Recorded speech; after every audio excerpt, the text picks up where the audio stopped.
Bir kishi bozorda shirinlik sotardi. U ochko'z edi, har bir tiyinni hisoblar edi.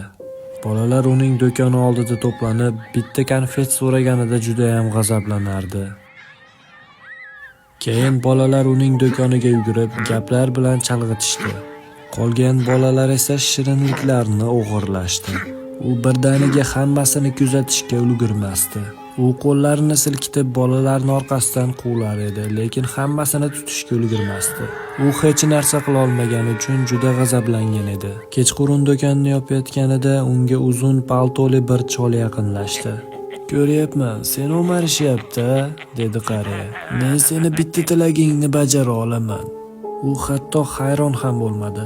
Ochko'zlik uni ko'zini shunday qoplagan ediki, "Atrofimdagi hamma narsani ko'rishni xohlayman.